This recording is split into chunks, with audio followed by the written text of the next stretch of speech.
Today I want to talk about a problem I've noticed in my own game, and it's my general belief that in chess our faults aren't special snowflakes, that the problems that we have are widely shared by those around us.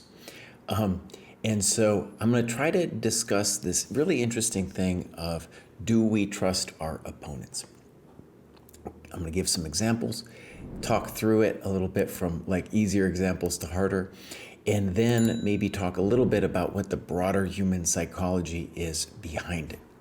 Okay, so first let me just share an example just to set the stage a little bit. Something I've noticed, I've taught chess at every conceivable level, is that when people are just beginning, a common thing that happens is somebody will blast out that move. And then, like, Black's whole priority will be, oh my God, they're doing something over there. They're doing something, and I gotta stop them.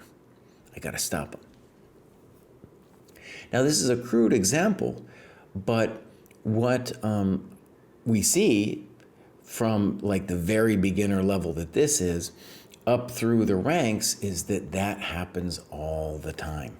Like, we believe them. Another way that it's really interesting is with opening and opening theory, where, especially before the computer, people would do the same thing over and over as if the moves played were the only possible moves. And we know, of course, now that there's so many more moves that are playable, and the computer has shown us that. But back in the day, there was a kind of mimicry going on. And a large part of that mimicry, I think, has to do with this same thing of like, well, they know what they're doing, right? White must know what they're doing when they play A4. I'm going to stop it. I'm going to react to it. Or I'm going to copy what these other people are doing. Slightly different things, the mimicry and the reactive chess, but in a lot of ways related.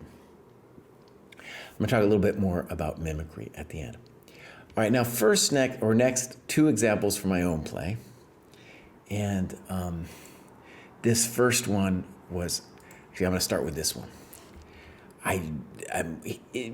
Everything's going right for me in this game, and I play this move, and I'm like, okay, dude needs to resign. Okay, so he plays Rook G7. Now, there's an obvious problem with Rook G7, namely I can just take the thing. I have too much juice on the G7 square. And I promise you, the weirdest thing that happened here to me is that I sat here and I thought, and I was like, oh, I missed that move. I missed that move. So then I started thinking, like, I was sitting there thinking like, oh, does this mean I got to go back? You know, what am I going to do? And I'm sitting there calculating like an idiot. And thankfully, the kid resigned. He just resigned. He had had enough. And so it was like, oh, that's totally weird, right? Next example. Here I was playing, and I got this beautiful position here. It's not resignable yet or anything for Black, but it's bad. And I had pretty much figured that there's not much that Black can do here. In this position, Black plays Rook C6. And it's this really weird thing where I was like, I know he can't do that. But then after he did it, I was like, oh, I guess he can. And I had seen it before. The answer was Knight F7. And I'm just winning, all over the place. And so it's this really interesting moment where I was like, I was stunned or something. I was stunned into thinking like, oh, I'm the one who's toast. And I actually, in this game, I actually played Knight E4 like a real chump. And then I had to struggle to win the game kind of again, because after Knight E4, Black's not doing so bad at all. Weird. Very weird phenomenon. And again, I'm bringing it up because I believe that others will have this problem too. A more complicated example.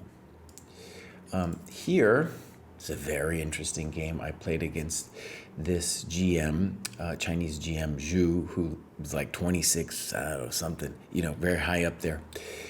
And very complicated position. And I played Knight E4 here. And I haven't checked this with the computer or anything, but I could tell you guys that one of the most complicated positions I've ever seen here happens after bishop b6. After said bishop b6, no, man, I could try this move. I could try this move. I could try this move. All kinds of things are on the table for black.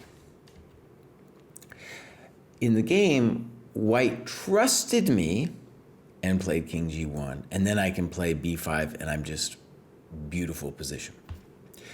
And so that to me was a sign that even strong players are having the same trouble that I am, right? That you get to one of these positions and you're just like, I guess. I guess this guy has got something going on when maybe they don't.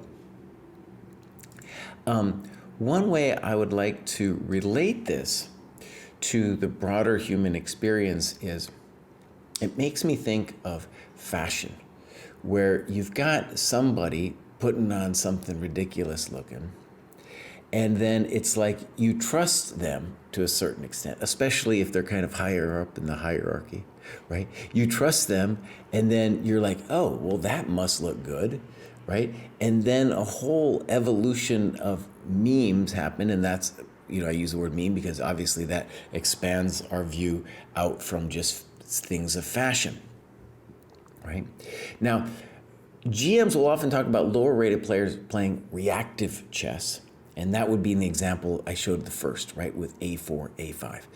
And that's the kind of thing that we should look down on, something definitely we don't aspire to. But the thing I wanted to point out is I think there's a deeper psychological human thing that makes us do this kind of trusting our opponent. The social thing almost, like they must know something, right? And of course, that's not what we want in our game. And the reason I'm doing the video is that it's my belief that if we become aware of these things, we might have a better chance of not doing them in the game. Let me know if you have this kind of experience in the comments below.